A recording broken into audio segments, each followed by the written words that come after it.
Hi guys, it's Nathan here from Headbangers. Today we've got Harry from Burner on the podcast with us. Now, if you haven't heard of Burner, they're like a punky, hardcore, death metal sort of band. That's all the genres I'd sort of put in there from listening to them. If you haven't heard of, if you haven't listened to Burner before, make sure you do check out the new album, because it's an absolute banger. I mean, it's their debut one, and they've been doing amazing from it.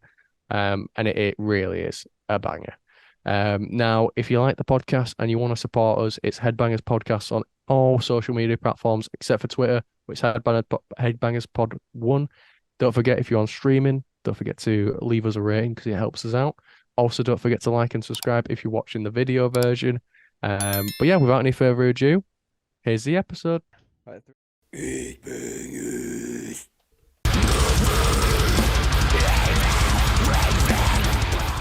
Welcome back to the Headbangers Podcast, where your host Nathan and Brad here. Today we're joined by Harry from Burner. How are you doing, man? Start off with? Doing good, man. Thank you guys very much for having me. Pleasure. The pleasure, man. So we like to start on this podcast. What's your funniest gig or tour story that you can recall? The most pivotal moment for you? Oh man, so I think I've told this story before, but there's another podcast called The Heaviest, run by two lovely guys called oh my god, I've just blanked on my mind. They're gonna listen to this and they're gonna kill me. Um, it's run by two lovely gentlemen whose names I just all of a sudden can't remember, right? And we're also friends with the boys in Mastiff who are from Hull. And last year while we were touring with Candescent AD, we were playing Boom, and Mastiff stepped in at like the 11th hour to basically play the show as a middle support act, and basically save the day in terms of we needed a band to fill that slot, and an amazing show. But I had been on the Heaviest podcast about a month prior, talking about our album that we were recording at the time, and we were good mates with the boys in Mastiff, and they also listened to the Heaviest. So at the end of the set, I'd already left the room to go warm up, but I'm in the room, I'm warming up, and fucking Finn and Nathan, bassist and guitarist respectively, walk in, and Mastiff have just finished, and they're in tears of laughter, and they're like, "Did you fucking hear that? Did you fucking hear what he said?" And I was like, "No, what happened?" And basically, Jim, lovely man, vocalist of Mastiff, had basically said aloud at the end of the set, "Where is Ari? Where is he?" Like, feedback's wailing, he's pointing around looking for me. And then he goes aloud, "We mentioned you on the Heaviest podcast." And fucking Nathan and Finn are just in tears of laughter. And in fairness, if I had been there, I would have died of embarrassment.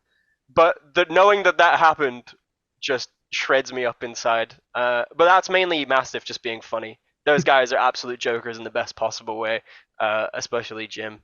And I love those guys very much. Maybe not the funniest story I could think of, but it's definitely one of the funniest. Also, when I went to Bannerman's in Edinburgh, and I was woken up several times at like 2, 3, 4, 5, 6 a.m. when we were trying to travel back from Edinburgh to London in a day the following morning by people singing jovially, out loud, very loud, because we were in an apartment that was right above the venue, and everyone was absolutely smashed on a Saturday night, as is one to do in Edinburgh. Absolutely. There's no other way to do Edinburgh but that. Yeah, true. Funny, man. Oh yeah, it's definitely Edinburgh is like the top place. It's almost like you have to be half cut to get into Edinburgh. Like if there was a passport check for Edinburgh, they'd be like, "Are you pissed?" No, then get away, lad, get away. But yeah, This is an one absolute certainty. Sorry, go on. got it. Well, one thing that I wanted to like ask you is I know that on the new album you worked with Church Road Records, which has some fucking up and coming bands like on there, like Celestial Sanctuary, fucking like blanking See, he's Inhuman blanket Nature, too. Inhuman Nature. So I wanted to like sort of ask you, A, what was it like working with them? And B, like, how did that sort of conversation start? Like, because they are getting to like the point where for UK like extreme metal, they're the guys to go to. Yeah. I'll just quickly segue off and say thank you, Gary and Sonny at the Heaviest Podcast. There we go. I've redeemed myself. If they listen to this, they can forgive me. Oh yeah, Um, better late than never. yeah, better late than never. So I'll answer the second part of it first because it's a bit of a segue into what it was like working with them. So essentially, kind of a this sounds a bit finicky, and I don't want this to be sound terrible, but when we went to record our EP, we recorded it in two parts. We recorded the drums first with Lewis Johns, producer who has produced Employed to Serve, Conjurer, um, amazing producer, amazing guy to work with, and we recorded the drums first for the record with him. Sorry, for the EP, A Vision at the End, with him back in 2021. And at that time, we knew him as this amazing producer, but we also knew that he had, as you would assume, some connections. We didn't tactically maneuver that he would be the guy who would hook us up, but it was this hope of we'd been practicing for 3 years at that point as a band, kind of in different forms. So it was like, hey, maybe he'll, if he likes it, he can show it to somebody, because the next step for us would be going to find a label. Sure enough, we get there, and I think it was the second day of recording the drums. We all went because it was just in the aftermath of COVID. So, well, we were still in COVID, but we were on the tail end of lockdown. So all four of us decided to go just to record drums like a bunch of fucking idiots. It was a good time, no complaints. But we're there on like the second day, and we walk in, and he says, guys, these demos are fucking crazy. Like, these demos are wicked. And I was like, oh yeah, cheers, man. And we were like, hey, maybe they are really good. Like, all we've done is just like, we've been in a room for like 3 years. We haven't really tested it by playing a show or anything. So maybe it is good. And sure enough, the following day, he's like, oh yeah, I was just on the phone with Baylor, who are this amazing Irish hardcore band that we're all big fans of. And, we're saying you guys should tour together. And it was like, oh, fuck. Like, damn, maybe, okay, so he must be sincere. He's not just telling us it's good to hype us up. He actually must think it's pretty good. And then at the tail end of that process, he was saying, yeah, I'll send this over to Sammy and Justine, see what they think. And it was like, cool. No guarantees at that point. But then months later, after we'd done everything, got it mixed and mastered, we're just chatting. When we went to go see Mastiff and Caligram in Camden at the Black Heart, and we're sat in Temple of Satan up the road, and all of a sudden this email comes through, and it's like Sammy and Justine being like, hey guys, we'd be really interested in, putting out the EP, maybe putting out an album. Like, let's have a conversation, see what happens. And that was it. Like, it was just this miraculous turn of fortune that happened right when we were getting ready to put out our first ever material. That was how it started. From there, I mean, Sammy and Justine, they're two really great musicians, and they've been in the industry as it is for a while. So they really have a good sense of different people to work with, different contacts, a different sense of what works, what doesn't, but never to a sense where it's kind of, it sounds kind of weird to say, but like corporate. It's not like some great machinery that you get lost in. You're very much a part of it. All the conversations are very much so about the music and what works and what kind of vibe you can approach people with, which for us is great because it's been a huge learning experience. We've all been in bands before, but it's never gotten to like this point in any of our careers.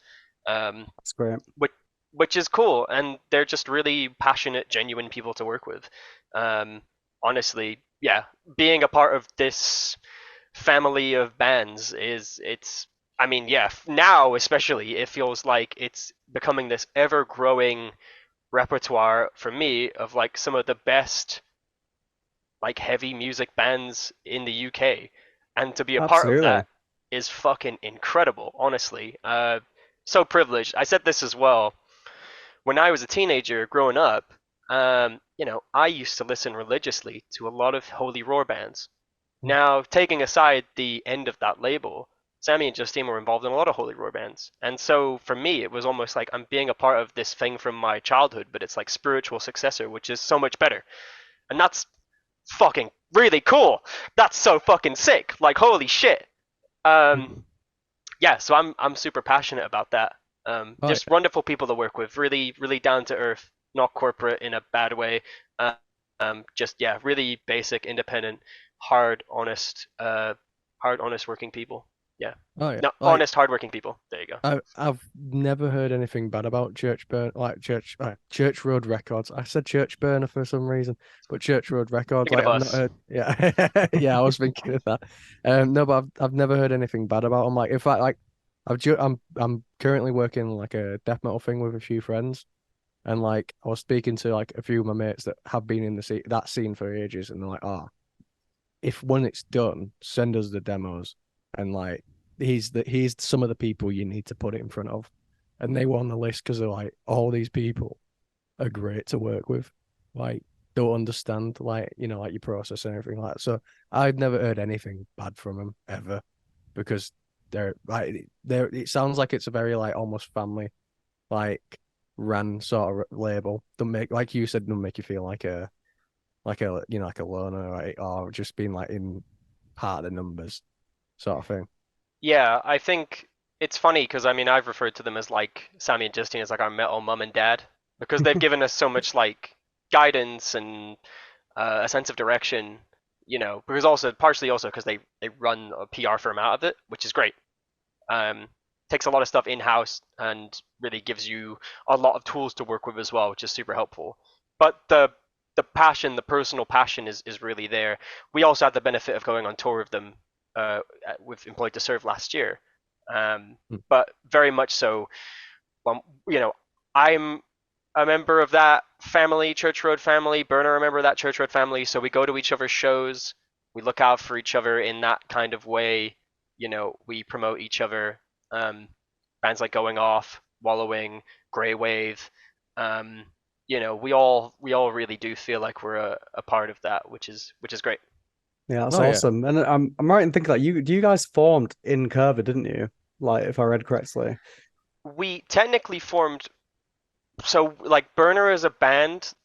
Well, not even as a band, but like Burner is like, okay, we're a band, but we're not like officially a band. Like we're three guys playing music and practicing these songs, but we're not going to play a show anytime soon. We've been that technically since 2019, but it was fair. only 2020 when we had basically not the EP, but almost the EP in terms of practice songs, and we were like, okay, let's go find a bassist, and then we can really tighten this up. And we find our bassist in March of 2020. And then you know what happens. So, Do you like trying so to get to know him in that time as well then? Just like, yeah, yeah, and I mean that's I don't need to say it because we all lived it, but that was a struggle. It was annoying, and it was annoying because then you'd only really see band members in the context of we're gonna practice because you can't really go out and do stuff, which is annoying as hell. But then when it got to 2021, the end of 21, we had the EP ready. We were working with Church Road behind the scenes. We'd put out our single, Ingsoc, and we were ready to go. But then, our first show, which was a Church Road Christmas show, which would have looked very, very inconspicuous to anyone who didn't know we were going to work with Church Road, obviously. Um, that show we couldn't end up playing it because our drummer got COVID. Just like annoying random bits that just delayed everything. Like we really wanted to start moving, so we didn't end up playing our show until the start of last year. I think January or February, in Bristol at the Crofters Rights. But yeah, so I guess we were born out of COVID because then we were like, then it was official. Then it was like once the EP was done, I was like, okay, I log on to all three major social media platforms and I claim at Burner Metal at once. I do all three at once. So now we're the real deal. Now we're fucking going. Now we're cooking with gas. And so I guess at that point, like 2021, yeah, which I guess Oh is man. still COVID very much, yeah. Oh yeah, like I mean, I'm happy that you did the socials thing, like once you had stuff, because like there's no disrespect on any local band out there. No, I know what he's gonna say. However, however, don't do that as your first thing, because like for about fucking 8 months, it's just big things coming soon. Yeah, Big things coming soon. It's because I've done it. It's been a mistake on my end, and every time even now, like I was in a band called Three Nails, I'll still get the odd person going, "How's Three Nails going?" And it'd be like, oh, that was 3 bands ago, mate. "Those big things did not come soon. In fact, those big things died in a blaze of glory." yeah. Honestly, like if I had to not that there's necessarily any advice to give, but just have everything ready to go. That was what we wanted to do. We'd all done that bit before, all four of us. So it was like, nope, we're gonna have the EP, it's gonna be ready, and then we're gonna be a band and be like, yes, we've got music coming out on this date. There you go. We're gonna produce something. We're not just gonna sit on our hands. There you Oh go. yeah, like I think that's become my policy as well because I don't want to. It's like as soon as you start those socials, it's like you've created like a bit of momentum, and like the worst thing you can do is then not have anything to show for it, and then the momentum just goes smack. Because by the time you've released the first EP, no one gives that much of a shit. They'll be like, ah, I followed them for like 6 months. No, I'm not Yeah, and I just got this. yeah, No, and they're I'm like, kidding, but well, you want. it's not like I got this. Yeah. It's kind of like, oh well, it's just taken that long. I was excited when I clicked follow, and Yeah. then after that I got nothing. So it just kind of like just stops everything in its track. Yeah, straight from the release to playing shows to doing whatever after. That's the way to do it. Just yeah, you're right. Momentum is key. Oh yeah, 100%. Absolutely. oh yeah, 100%. One thing as well I was wanting to sort of ask you is like I feel like this is not talked about out a lot, but I feel at the moment the UK in terms of like extreme metal. Well, I mean, even in hardcore, like the hardcore scene in the UK is one of the best, I think. But like the extreme metal scene it died for a little bit, and now it's kind of come way back up. There's so many bands coming out where it's like every single one of them has a unique tone to them, and it's fucking hard, and it's shits all over some of the American stuff. What do you think? We Sorry, go on. sometimes it does, sometimes it No, does, you're not sometimes it just wrong. You're not flops. wrong. It's just it's like, you know. Hey, I'm an opinionated motherfucker. There'll be people being like, I've stopped listening for that statement, but Yeah. the one thing that I've like wanted to sort of ask you was, did you notice that when you first came into the scene and like what's been like the key differences that you've seen and what was like the sort of clicking point that it was kind of moving that in that direction? I mean, that's what people say.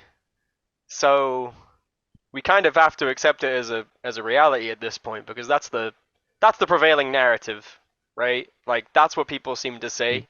Um, and it's difficult again because we as people who've been in a band have like only been in bands that haven't you know, you get to like local band level, right? You play a bunch of shows in and around your area, maybe in another city, whatever.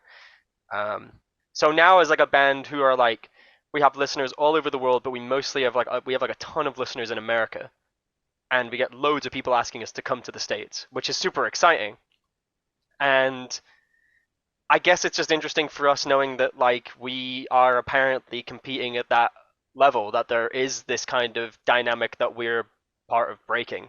You know what I mean? Like, yeah, that this atmosphere of American metal, American hardcore kind of leads the way, and now we're part of this wave that is apparently kind of, in a sense, competing with that, or at least offering something that is, you know, challenging that. I think that's it's super exciting. In terms of how I could say I noticed it, I guess it would just be when, yeah, I mean, we hear like a lot of amazing records like every year. Like last year, I think about like Ithaca's record and how like that took so many people by surprise. I think it was this really overwhelming, like amazing record. It's one of my favorite records of the year. They Fear Us, and I think for me, like when that record came out, hearing how well received it was, how quickly it was well received, I think it really said something about how, especially at least in this age, how quickly the impact of kind of British metal can kind of just proliferate, how it can just break into other scenes so easily, so quickly. So for us, I think when we started seeing other people asking us to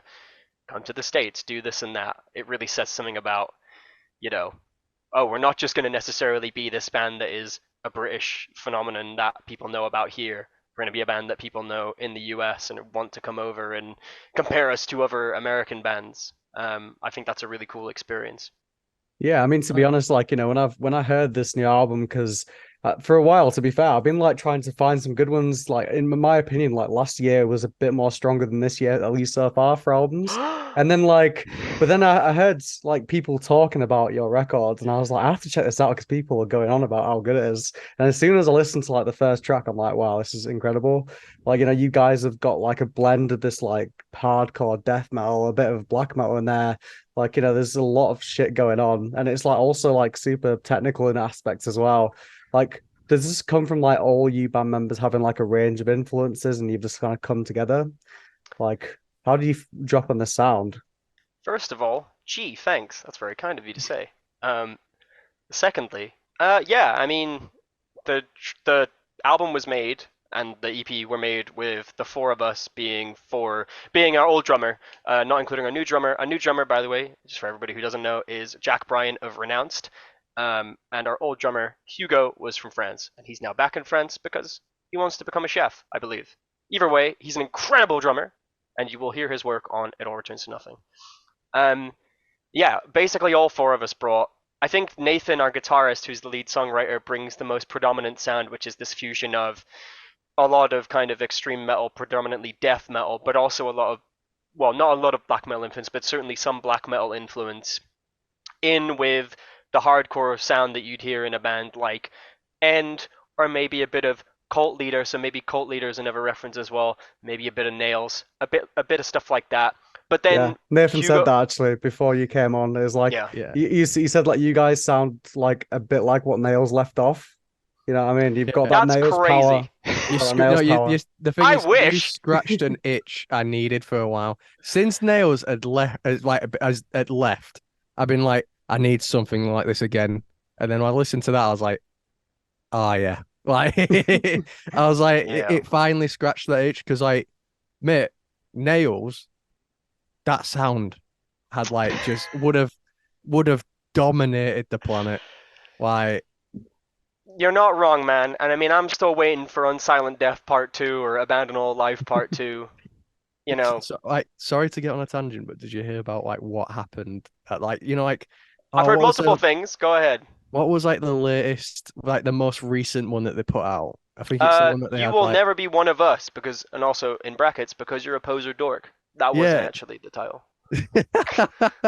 But like the thing is, they put that out, and I heard stories that like there were that the record release show, like there was loads of band that opened up. I think King Nine, like, opened up Yeah, for yeah, him, and like was like, oh yeah, so like the record was sick. Like, what's next? And I can't remember which member of the band it was, but they just looked at me and went, nothing. it It's was over. Todd. It was Todd. It Yeah, was it the was main tough. guy. 100,000%. There's no doubt that guy. Just we will quickly go into we'll quickly indulge this tangent. That guy is an incredibly weird dude. If he ever hears this, I'm sorry. I love your band, but an incredibly weird dude, but a very interesting guy. Like, just says shit that is like, oh fuck. There's an actual quote that my bassist remembers because he tells this story and it cracks me up to tears. And it's like just yelling random shit in like the middle of the set that's like so ambiguously like aggressive and motivational. Like, when somebody pushes you around, you don't stand for it. You fucking fight back, no matter who the fuck they are.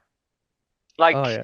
about anything, and it's like, all right, yeah, like, I kind of get what you mean. I don't know what you mean, but He's it's yelling it, cool. so I need to fist bump along. Yeah, there's something in there. Sorry, to get back on track. So I guess like Nathan brought a lot of that sound. Our guitarist, he brought a lot of that sound, but Hugo was super interested in being like, initially we wanted to be like more of a mathcore band. We wanted to be like a bit more techy, a bit more all over the place. Not strictly speaking like a band like Pupil Slicer, but a bit more Dillinger, stuff like that. We wanted to be a bit more kind of crazy all over the place. And on the record, a lot of that stuff still survives in terms of really weird polyrhythm bits and pieces here and there. But I think that predominant grounding sound is like that, yeah, fusion of death metal, hardcore, and then twinges of like black metal and stuff thrown in there.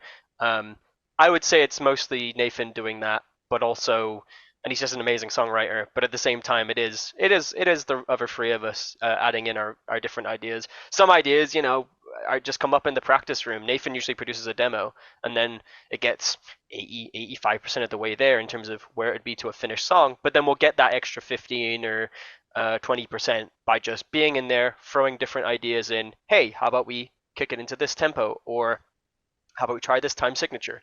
Or maybe this intro could be here instead. Stuff like that. I relate to that. I relate to that. It must be something about Nathan's, man. But no, to be fair, my brain works in a similar way. Whereas whenever like I'll write, like whenever I'm like I'll record stuff on my phone, I'll sit there for like hours and just be like, how can it be better? How can it be better? How can it be better? And like I'll eventually have like I had like an old band that's like not going anymore, but I had like this idea. We had two songs that basically should have been one, and I was sat there going, and I was trying to explain it for ages. And I'm like, right, we'll take the breakdown from this song, and then take the intro from that, and then you put it into that, and then you put it there. And if you put it there, then it sounds better. And they're like, what the fuck are you talking about? And I was there like, bear with me. So I literally opened up like Reaper and I was like cutting and snipping the track and like just plonking it places. I'm like, see? And I sent it to like my mate Dylan. He was like, I get it now. It was Yeah. he like, I get what you're trying to say. I'm like, it was one track. It was just hiding from us. Like this was we wrote it as two, but this was one all along. And they're like, how did you hear that? I'm like, I just sit there and I'm a sad bastard, so I just sit and listen. Like, Well, it's funny because our guitarist, you know, Nathan, he when he wanted to write an affirming flame on the album, it was for us like going back to the title track of our EP, which is this big song that's very different from the other ones. And he kind of said to himself like, "Oh, people really liked Vision on the EP, so why don't we like try and do that again? Because obviously there's a space for that. We all like that. That would be really cool." So he writes this demo, and he's like, "Man, I really don't know if this is like as good and cool and great as I want it to be. Like, what do you think?" And we all listened to it and we were like, "Man, this is fucking fantastic. Like, holy shit, dude, how did you just do this?" And he's like, "Yeah, I don't know. Like, I just hoped it would be good, and shit, you guys say it's good, so I guess it's good." One of those things. So yeah, he's fortunate in being so talented. like, Oh I've got yeah, a man. mate Lee just like that. So like Lee is a giant like brutal death metal guy.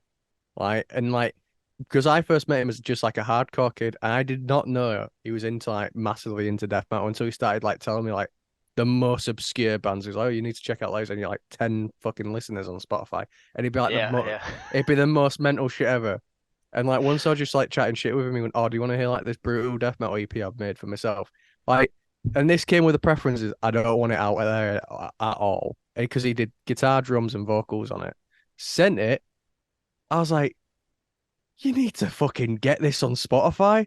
I was like, just get this out there. And he went, nah, it's for me. And I was there like, it was like easily one of the best fucking like put together EPs and sounding EPs that like I've heard one person just like, ah, yeah, I made it myself. I was like, what the Damn. fuck, man? Hey, good for you. When you're an artist and you don't compromise, hey, I have to low key respect that, but also fuck Release you. it. I wanna consume. I wanna listen to this music, man. That's the thing. I said like, I was like, if you put this out, you don't even have to do a show, but people will be like, this shit was incredible. Like, but he's just like, ah, no, I'm done with bands, man. It's like any music he makes now is just for himself. I was like, That's crazy. what? Yeah, Mate, that's honestly, something, man. That's it's something. been like a year of me trying to convince him. She's like, just put that fucking EP out because the vocals on it are incredible. All the guitars he's made is just perfect, and then like he's programmed drums, but you can't fucking tell. And it's like, this is like so good. So just fucking get it out there. You could be the next devourment for all he knows. Oh yeah, We'll exactly. never see. We'll never Could be know. could be the next boat float thrower, but no one knows but me. I felt like I was being dirty listening to it. You know what I You're mean? I gonna was have like, to oh, send him this. Here are passionate arguments. oh yeah, definitely, definitely. So one thing as well is like, how did you get into doing bands? Like, what was your first band, and can you remember what you was doing, like what genre or like how it was put together? God, I wish you didn't ask me that. Oh But mate, I come will on, answer. But I it's a will good answer one. it. Yeah, it's a great question. So I was in a shitty hardcore band called Journey's End. We formed in like 2011. We were like initially like a metalcore band because, and this is like when we're like teenagers, because we all liked Parkway Drive, and I did not know how to do vocals, and yet I was the vocalist, and that mostly consisted of screeching, putting as much as you can into it and just going for as high a pitch as possible. So actually, kind of almost like Knock Loose, but with no technique. You know, it's like every like harsh vocalist first band if they're an idiot, which Yeah, means you it's got to just test me. the waters, you know? Yeah, yeah, yeah, for sure. I was actually very interested in doing death metal vocals at the time, but also I was not at all interested in finding out how to do them properly. So I never did. So I never did those kind of vocals. But basically, I was the frontman of this hardcore band, and over the course of like 3, 4 years, we actually did more than I ever expected us to do. We went on like a couple of tiny tours. We met a load of really, really cool people. We went to different cities. We did like a DIY tour where we didn't fucking do like any. We didn't like have a van or a car. We were just like fucking carrying gear everywhere. Really dumb when I think about it. Like really dumb. But we made it work. So good experiences, good memories. Um, and then we disbanded basically when we all went to uni, which is fine. That's life. But we had some really good times because we used to play in a practice room in Wakefield called Diamond Studios, and it was just us, mates of ours from Leeds. Okay, basically we will book the room and we will basically get a band from out of town, pay them to come to the show, and that'll be it. And we'll just like do that every other weekend. And it was fucking awesome because we're in this tiny practice room. Everyone's young as hell. Everyone wants to fucking mosh, and we just have a really fucking good time. And I saw some amazing bands there. I saw some insane shit. There's a band called Wraiths. I believe they might have been from Hull, and they did like proper doomy, sludgy hardcore. And the vocalist at this, and again at this like show in a practice room that's like not all that. He like smashed a bottle and he fucking like cut all across his chest. He's What bleeding the all over the fuck? fuck. He's like bleeding all over the place. I'm like, bro, this is not the one that's worth it. But everyone was dancing and having a good time, so no problem. They did an intro to they did a fucking proper sludgy doomy intro cover of For Whom the Bell Tolls. Hard as fuck, hard as fuck. And it Did you was have to just go to like A&E after that or something? yeah, that Diamond Studios, by the way, legendary space. This is obviously like back in like the early 2010s, before or rather when these bands are like getting big. But it was before Malevolence released their first album, and I used to see Malevolence pretty regular back then. But I remember fucking Desolated and Malevolence played a show in that practice room, and it was like holy That was fuck! so awesome. I'm like if you were in there, you were gonna get concussed. It's like guaranteed upon entry. Oh You know yeah. what I mean? Like you're gonna get hurt really badly, which was fun. Anyway, we were a part of that scene. We played beatdowns, we did breakdowns, all this stuff. Met a load of really wonderful people, and then the band disbanded before we went to uni.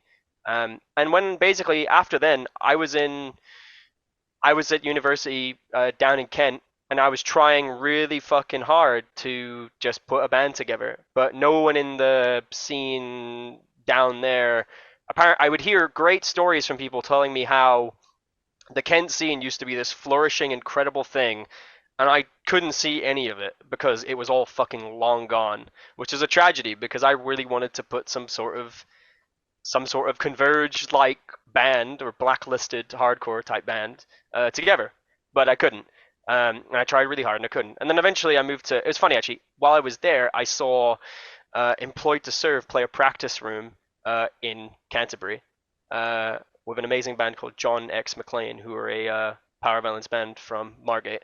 Killer fucking bands, obviously. And I met, I got to see Employed to Serve, and then many years later I would be on a label working with Sammy and Justine. So a cool little coinky dink. Um, anyway, to get to the point, went to London immediately. I'm like, on Find My Band. Hey, anyone want to do like Code Orange, Dillinger, whatever? Uh, yeah. End up finding a drummer. Long story short, Hugo ends up coming back to me because it was just him and me at that point, and he says, "Hey, you really want to do this band?" I said, "Yes." And we end up finding Nathan, putting it together, and eventually finding Finn, and that was it.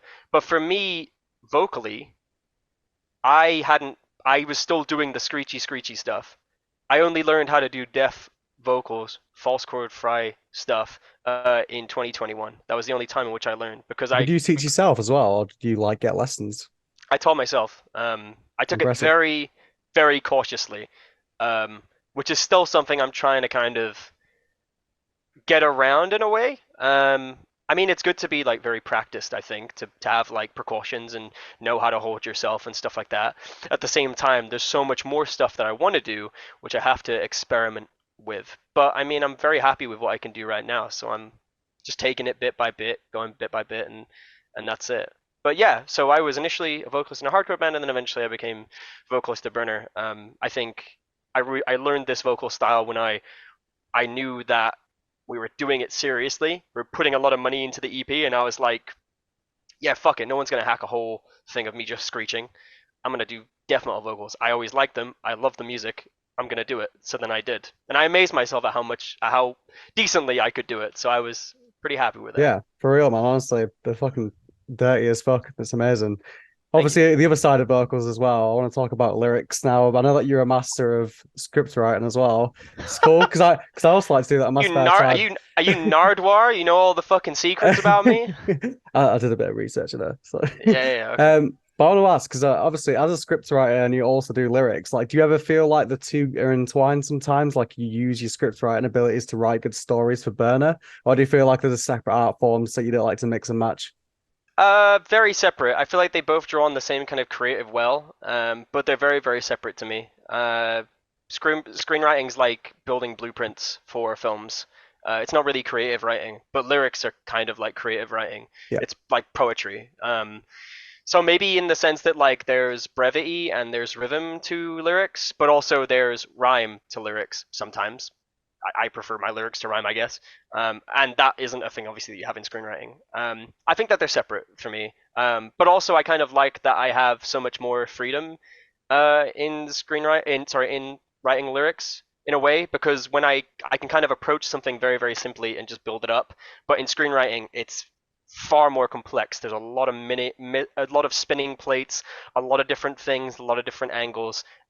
It's something that you draft and redraft and redraft. But lyrics, it feels like sometimes you can just write them, and if they feel comfortable, they only require a bit of editing. And if you feel like you've said what you wanted to say, then that's it. You know, it can just sit there once you have it. For me, I yeah. really care about lyrics. There's something that I really do care about. And what do you like to say, like the new album, for example? Like, what kind of concepts have you drawn from for this album? Um, it's a real range for me. One thing that we spoke about on the EP, A Vision at the End, was more so about climate change, but I also wanted to touch on some things that also make me like I like engaging with stuff that makes me really angry. I'm not really like touching on emotions so much in terms of like how I feel. There are a few tracks that are like that, like Rat Can Crown is like I hate you so much, I'm gonna kill you, and then I'm gonna go to your funeral and I'm gonna blow myself up to kill you again. Like Oh yeah, that's dumb as fuck, but super hardcore. But that EP was like mostly about climate change. Something I'm like, it's like a concept or an idea. I think it's because I feel like pretty level and like measured in myself that I don't feel the need to like delve into like a dark chapter of my life to draw lyrical inspiration. There's like so much shit in the world that makes me angry and pissed off and frustrated that I can target that and I can tell a story about that. Um, so when it all returns to nothing, there's a lot of different subjects. There's war in Hurt Locker, kind of how unjust it is, the propaganda that forces people to go to war or makes people believe in lies about war. So Russian soldiers being brought into Ukraine or American soldiers being brought into Iraq. Um, Pillar of Shame is a track that's all about the massacre of Tiananmen Square protesters in the summer of 1989 in Beijing and all across China. Prometheus Reborn, Trinity, now tracks that seem like I purposefully designed them to be promotional tools for the movie Oppenheimer, are about they're about the advent of nuclear weapons. It's almost like from the perspective of some like autocrat or lunatic. I guess it was coming from the perspective of like, what if Oppenheimer was just like an actual insane human being, and or Truman was just a fucking psycho, and he decided to use nuclear weapons to like just tyrannically like just threaten the world or destroy the world or something like that. Again, there's a reminder of like how things are, and also kind of racism being horrendous, how we've got to stand unified, we've got to critique hatred, how we should be critical of autocrats, how autocrats, the Long March is all about standing up against tyranny, how there's no future if we don't see unity in democracy. Same with Struggle Session, it's about kind of resisting lies, believing in one another. An affirming flame is like that as well, like trying to find unity throughout of all this chaos in the world. So for me, the album is very much a reflection of kind of how I feel about the world, and a lot of like minor stories and little pieces here and there, but a lot of themes that reflect the world in a broader sense. I assume like Pyramid Head is not about the bad guy from Silent Hill, is it? It's not so much. If you read the lyrics, I actually interpret it more as like I wanted it to be this kind of like anti-depression, like I wanted to kind of. I played Silent Hill, by the way, for the first time a few years ago, and I love the Great game. emotional journey that the character goes through. So I wanted to kind of actually reflect that in the kind of like in the process of the lyrics, while at the same time this kind of emotional journey that he goes through, at the same time being this kind of like metaphor for rising from depression, rising from sadness, frustration, guilt, shame, a lot of like negative feelings that I've experienced. So I guess that's one of the more emotive tracks, I guess, on the record. It's a bit of a catch-all, but through the lens of like, yeah, Silent Hill, the siren calls. There's like little references in the lyrics, so stuff that kind of keeps it in theme. That's Oh awesome. yeah. Oh, yeah, Yeah, it is interesting though, because Pyramid Head, there's a theory that Pyramid is like an personification of all the sins that he's committed this is as a correct. As far person. as Yeah, I'm concerned, that is 100%. Yeah, correct. Yeah. Yeah. yeah.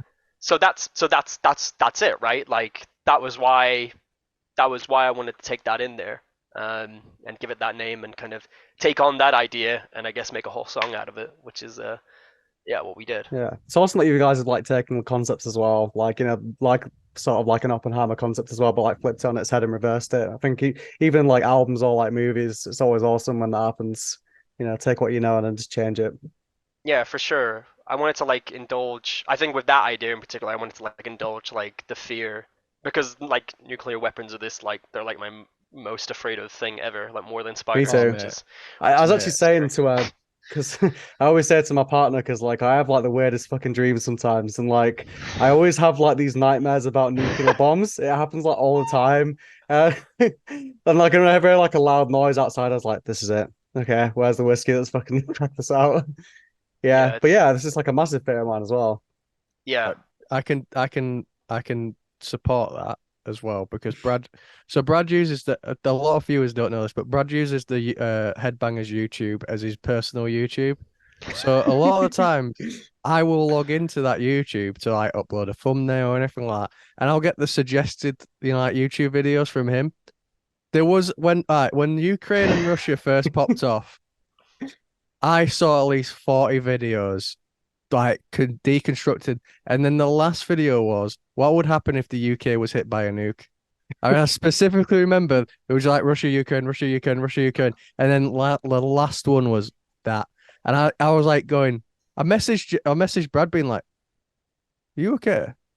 He's like, Meanwhile, I'm like Charlie from Always Sunny with all the like the Yeah, dots yeah, attached to yeah. like this. Come on. "Yeah." I was like, "Are you okay, Brad?" And he's there like, "Yeah, yeah. Why? Why do you ask?" And I was there like, I sent him a screenshot of just what I could see. And I was like, "Are you fucking sure, man?" Because I was alarmed. I was there like, "Mate, I've looked into it as well, but you did a fucking deep dive, Brad. Yeah, Like dark I was times, man. terrified for you." Yeah, if anyone wants to know how scary nuclear war is or could be, I would advise you to watch the movie Threads from 1984. It is Oh, made by I've the seen it. Yeah. Yeah, yeah, yeah. So it's just like one of the most, if not the scariest fucking film you'll ever see in your entire life. And it's not a horror movie, which is that says something. And yeah, you'll really enjoy it and you won't forget it and you'll enjoy it. I agree. Yeah, I've watched it and it was probably like one of the freakiest films I've watched, especially because it takes place in Sheffield, which Yeah. I've only lived there for 3 years, but it's pretty fucking close to Leeds, so I could yeah feel the fear. Oh mate, it's one of my biggest as well. I like as well like how you write about what makes you angry because that's what exactly what I do as well. Do you ever find like to be able to do vocals, you have to kind of get yourself into like a pissed off state? Personally no, but that's because I think some of that attitude comes in when you're performing, Mm, right? Especially when like I'm mid song and I really want to feel it, because when you're up there, you have to feel a certain way, to really get the most out of the performance. So I have to feel engaged of what I'm doing. But at the same time, I want to kind of strike a balance between like I'm really controlled and I'm really loose. Like, I mean, it's like Black Swan. It's like you have to be in control and you have to let go at the same mm, time. So finding that balance of being like I'm performing and I'm doing it and I'm hitting the mark and I'm making sure it counts. At the same time, I'm feeling it. I'm just putting my all into it. I'm really like, it's like a really careful balance for me. But that's part of it. I mean, there's some bits where like there's some like parts on the track where I know like if I really go for it, it's gonna. I mean, when we're in the studio, I was in that headspace, really belting, really going for it, really putting my all into the performance. So that on record, it's super important to me. I think Oh yeah. live, it's live. I think it's slightly different. Oh yeah, I'm a bit of a weirdo. I have to genuinely be really pissed off, like to be able to do them to like a degree where I'm like happy with them.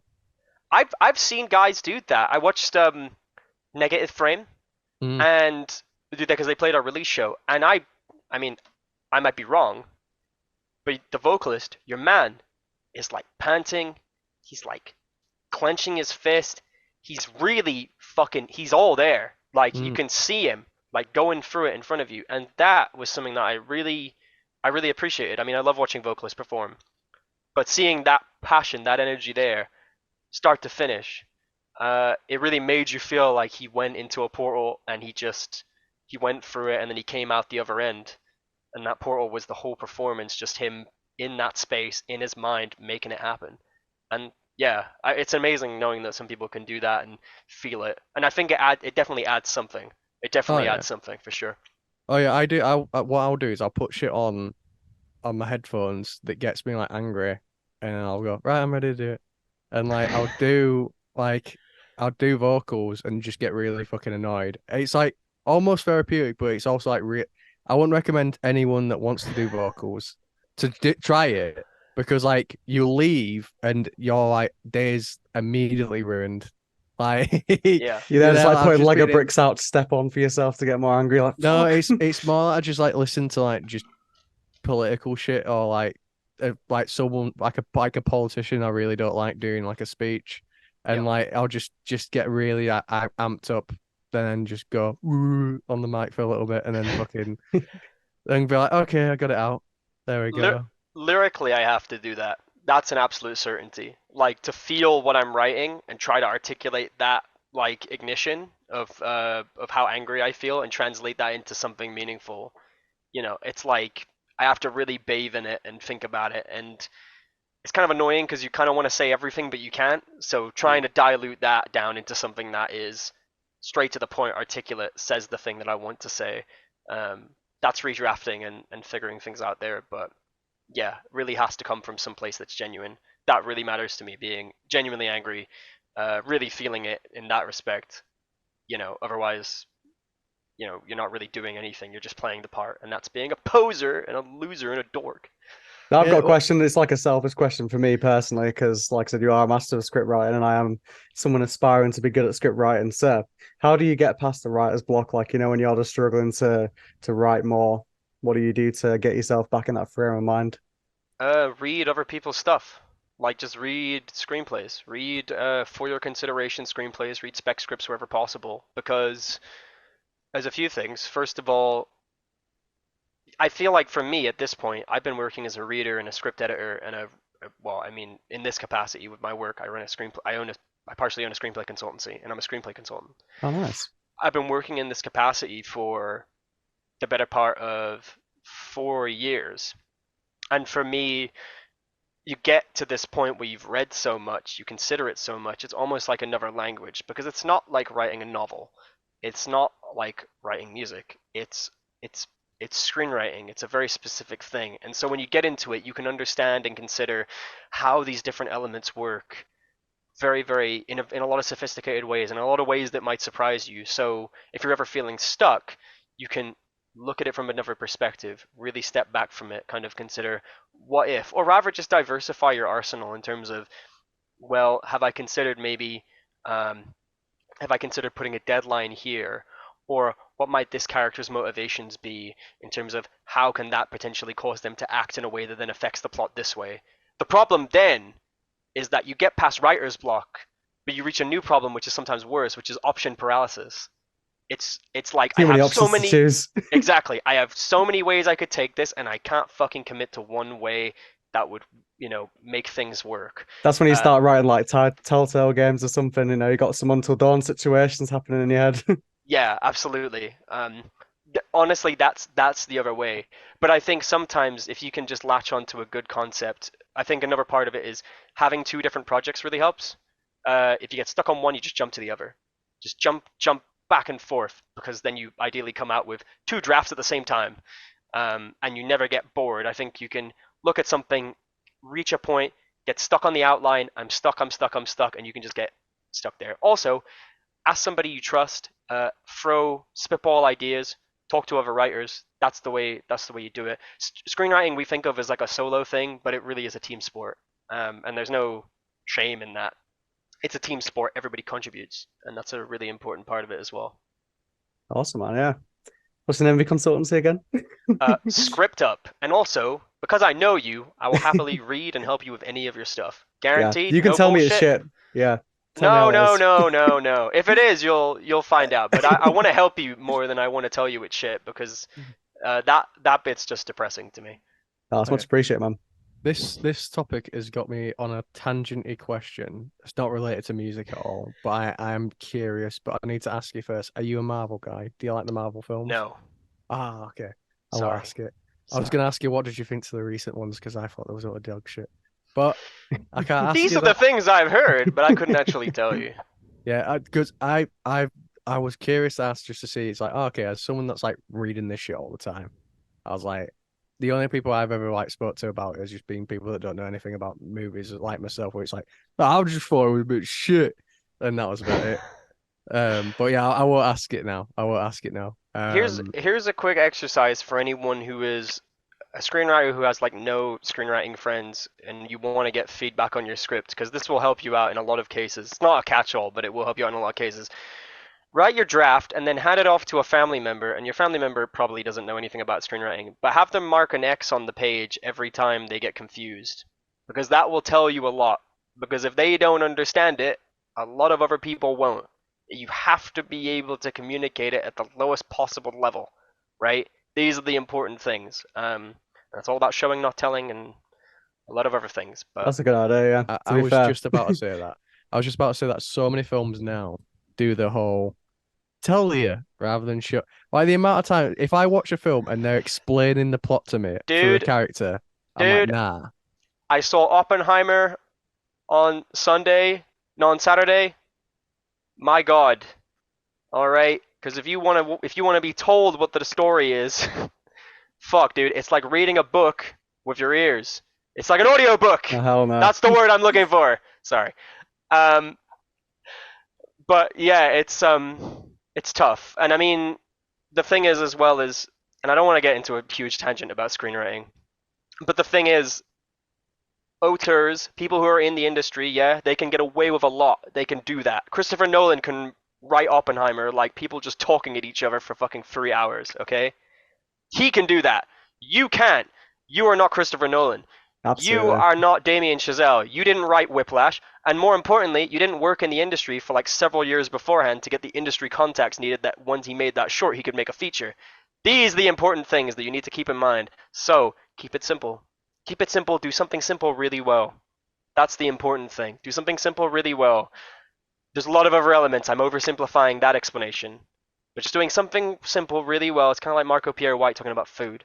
Doing something simple really well is just like all that you need. That's all that people want. They want consistency. And that's the beauty of it. Yeah. Oh yeah, mate, massively, because I remember that last season of Game of Thrones. Whenever I saw Dan and Dave's fucking faces pop up at the end of each episode, I used to sit there and go, just stop telling us you fucked up. Like it could have been like signified in like 1 second. You're like, yeah, we didn't know what we were doing at this point. So like we felt the need to have to explain it to you like you're an idiot. And like here's a 20-minute segment where we explain why Danny didn't see a fucking fleet of boats 2 feet away from her, and that's why her dragon died. Because she forgot. She forgot, mate. That shit pissed me off. I was there like every time I see their faces, I was there like, oh, I'm just getting fucking like fucked here by this story, man. Like yeah, no good. No bueno. No good Legit, yeah. No good at all. So we're getting to like sort of the end of the interview now. One way we like to like end it and like leave it off is you're in a zombie apocalypse, right? You're Okay. with the band. You might be at a back practice session when it's kicked off. Gotcha. However, you need to pick what member you'd be the most reliant on and be like, right, motherfucker, you're coming with me, you're keeping me alive, and who you're gonna be like, right, yeah, I'm sorry, you're gonna have to take care of yourself. The most reliable, least reliable. Name and shame. I mean, it's got to be Nathan is the most reliable, and I don't just mean in terms of like he shows up on time. He also organizes a hell of a lot, and also the amount of like shit I've seen him carry is unbelievable. The guy is he's not like built, but like he can carry a lot of shit. So if I need him to pick up something heavy and move it in a zombie apocalypse, he can He's do got it that. sorted. Yeah, if anything, I'm semi-reliable. I turn up pretty consistently. I'm gonna shame. I can't shame Jack. That's not fair. Jack turns up. Jack lives in Reading, and the rest of us live in London. So it's not super fair to do that. But actually, you know what? I will. He's a drum teacher, so he's got obligations. So yeah, he's got obligations. So he might not necessarily be able to turn up on time. He might get lost. He might get lost. He might go somewhere and never come back, and that makes me afraid. But it doesn't mean I love him any less. It's just one of those things. You just worry that it'll flaky the most in the apocalypse. Yeah. He's you're there like, where's Potentially. Jack gone? Where's Jack gone? He He's went going out to go for feed food. it. He's going to go feed his bird. Yeah, he's gone out for food like 12 hours ago, and then you find him somewhere 3 months after, and he's been teaching zombies how to do the downbeat correctly. Yeah. True. DB zombies. Oh yeah, man. Yeah, thank you so much, Ari, for coming on. It's been great chatting with you. Like I said, we love the new album, and if you guys do play Boom often, I'm sure next time you'll be there, we'll be there too. Yeah. Thank you Can't guys wait. so much. This is really, really fun. Once again, really, really appreciate all the kind words. Yeah, we want to get back to Leeds really badly, like really badly. Our show at Boom was easily one of the best we've ever played, if not the best we've ever played. Oh, I can imagine it popping off. I just imagine it now, like in that small room. Let's go. Yeah, and it's where my heart is. Like my heart's in the north. I live in London, but my heart is in the north. My heart's back home, so I want to get back there and I want to raise hell. Yeah, we'll Oh, yeah, welcome you back with open arms, trust me. Appreciate you guys. Thank you very much. No worries. Thank you, man.